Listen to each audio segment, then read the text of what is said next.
नमस्कार दोस्तों, मेरा नाम है हरीश कुमार साहू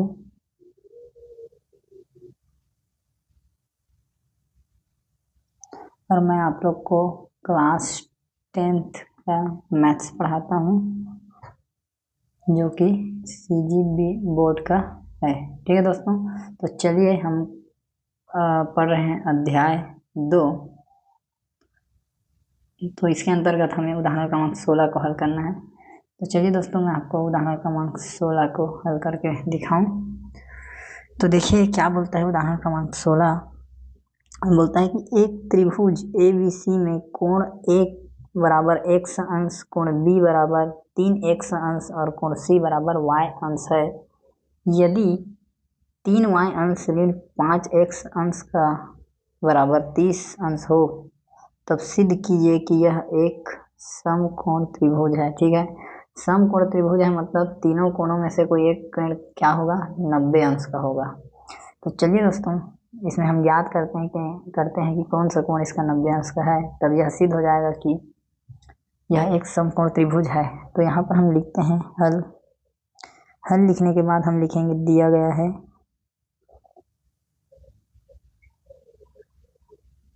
इसके बाद जो दिया है उसे हम लिखेंगे। तो हमें दिया है कोण A बराबर x अंश, कोण B बराबर 3x अंश और कोण C बराबर y अंश।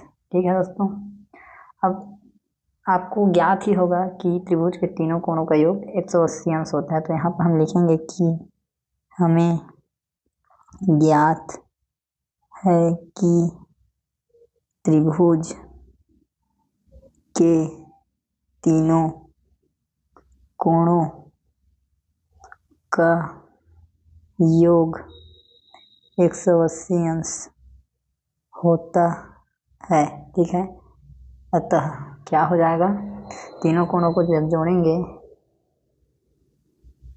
कोण A का जो भी मान रहेगा, कोण B का जो भी मान रहेगा और कोण C का जो भी मान रहेगा, तीनों को जोड़ेंगे कितना मिलेगा, 180 अंश। अब जो मान दिया है इसे लिख देते हैं। तो A का मान है x अंश, B का मान है 3x अंश और C का मान है y अंश। ठीक है दोस्तों, अब यहाँ देखिए ये और ये दोनों जुड़ जाएंगे तो ये हो जाएगा 4x अंश धन y अंश बराबर 180 अंश। अब दोस्तों y का मान निकाल लेते हैं यहीं से। तो ये हो जाएगा 180 अंश माइनस 4x अंश। तो यहाँ से हमें y का मान निकाल लिया, तो इसको मान लेते हैं समीकरण 1। ठीक है, अब प्रश्न को देखिए। प्रश्न के अनुसार यहाँ पर प्रश्न में देखिए ये बोला है कि 3y अंश ऋण 5x अंश बराबर कितना है, 30 अंश हो तब। तो यहाँ पर प्रश्नानुसार ऋण y अंश, प्रश्नानुसार 3y अंश ऋण 5x अंश बराबर 30। ठीक है, अब यहाँ पर हम क्या करते हैं, y का मान रखते हैं। ठीक है, यहाँ पर लिख देते हैं y बराबर 180 अंश ऋण 4x अंश रखने पर। ठीक है दोस्तों, इसे हम समीकरण 2 भी बोल सकते हैं। और यहाँ पर हम बता देंगे कि हम समीकरण 2 में y बराबर इतना रख रहे हैं। तो इसमें हम y का मान रखेंगे तो इस प्रकार से ये लिखाएगा 3, फिर y का मान है 103, फिर y का मान है 180 अंश माइनस 4x अंश, फिर ये हो जाएगा 5x अंश बराबर 30 अंश। अब दोस्तों जिसका जिसका गुणा हो रहा है उसे गुणा कर देते हैं। तो हो जाएगा 18 3 54 मतलब 540 अंश, फिर ये हो जाएगा 3 4 12x अंश, फिर ये हो जाएगा 5x अंश, फिर ये हो गया 30 अंश। अब ये और ये जुड़ जाएंगे, ऋण है दोनों, चिन्ह भी ऋण का रहेगा। तो 540 अंश ऋण 17x अंश बराबर 30 अंश। 540 को उधर भेजेंगे तो यह हो जाएगा 30 अंश ऋण 540 अंश। ये हो जाएगा ऋण 17x अंश, और फिर जब ऋण 540 में 30 अंश घटेगा तो ये हो जाएगा ऋण 510 अंश। दोनों पक्षों में ऋण है, ऋण आपस में कट जाएगा। इसके बाद 17x अंश बराबर 510 अंश है। x अंश का मान यहाँ से निकल जाएगा 510 अंश बटे 17।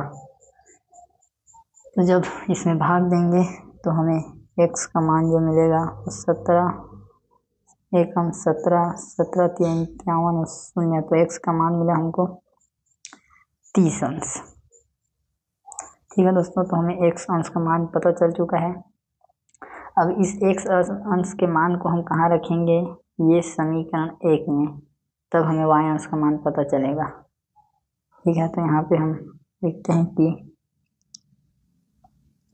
x के मान को समीकरण 1 में रखने पर, तो हमारा समीकरण 1 है y अंश 180 अंश माइनस 4x अंश। तो x का मान हम रखेंगे तो ये हो जाएगा 4 गुणा 30, फिर ये हो जाएगा y, ये हो जाएगा 180 अंश, ये हो जाएगा 4 तिया 12 120 अंश, फिर y अंश का जो वैल्यू आया वो कितना आया 60 अंश। ठीक है, तो y का मान भी हमें पता चल गया। ठीक है, तो x और y का मान पता चल गया। अब इस x और y के मान को हम कहाँ कहाँ रखेंगे, ये जो हमें 3 मान दिए गए थे इन्हीं में हम x और y का मान को रखेंगे। ठीक है दोस्तों, तो इसको प्रश्नानुसार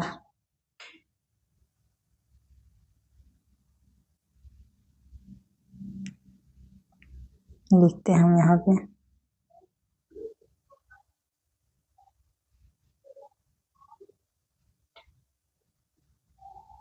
प्रश्नानुसार कोण A, कोण B और कोण C, तो इसका मान है x अंश और इसका मान है y अंश और इसका मान है 3x अंश। इसी प्रकार है x अंश फिर 3x अंश फिर y अंश। अब यहाँ पे हम मान को रखेंगे तो x का मान मिला हमको 30 अंश, तो कोण A का मान आ गया 30 अंश। यहाँ पे 3 गुणा 30 अंश हो जाएगा, तो B का मान हो गया 90 अंश और C का मान मिला हमको 60 अंश। ठीक है, तो दोस्तों ये तीनों जो कोण है इनके हमें 3 मान मिल चुके हैं।